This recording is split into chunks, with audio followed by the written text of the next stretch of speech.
Something unusual happened in 2024. Ordinary commuters were routinely spotted on subway cars and airplanes weeping openly while reading a work of literary fiction.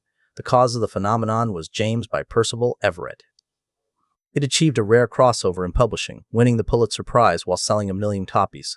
The book struck a deep cultural nerve by dismantling a 140-year-old illusion surrounding one of the most famous figures in the American literary canon.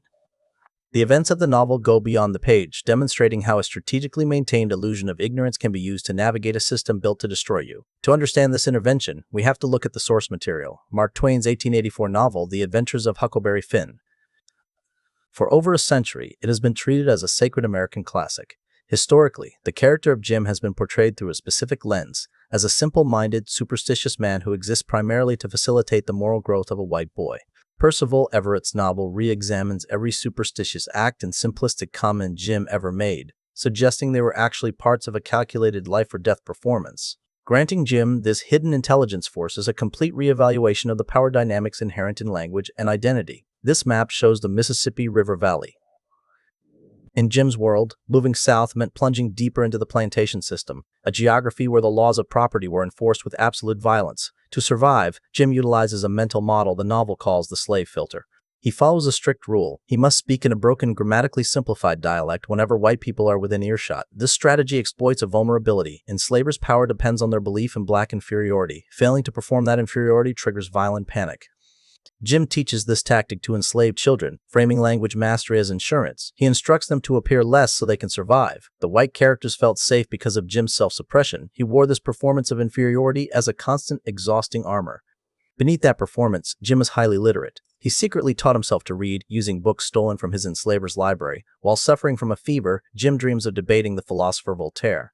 He uses superior logic to expose the contradictions in 18th century liberty movements, which championed universal rights while maintaining racial hierarchies.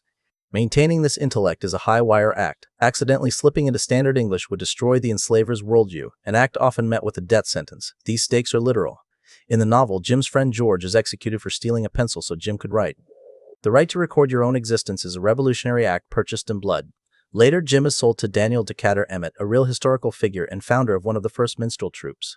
A minstrel show was an extremely popular form of 19th century racist entertainment, where white performers used dark makeup to mock black people. Emmett forces the light-skinned Jim to wear blackface. He is made to perform a white man's caricature of a black man, entertaining white audiences who benefit from believing the stereotype. Jim eventually escapes and steals Emmett's notebook. He uses it to record his own story, finally reclaiming his name, James. Seizing the tools of cultural production to record your own testimony directly counters the mechanisms of systemic control. This notebook connects to the historical tradition of the slave narrative, pioneered by figures like Frederick Douglass. These writers reclaim the right to say, "I exist," against a society attempting their erasure. This explains the intense emotional reaction from readers. They are feeling the visceral relief of a man finally dropping a lifelong, agonizing performance. The novel also mirrors the invisible labor of code switching today. Code switching is the practice of shifting one's speech, behavior, or appearance to match a specific social context or power dynamic. Language serves as the operating system for power itself. Controlling the speech of a population effectively controls the reality they are allowed to inhabit. If someone appears simple to you, it is worth asking who benefits from you believing that illusion.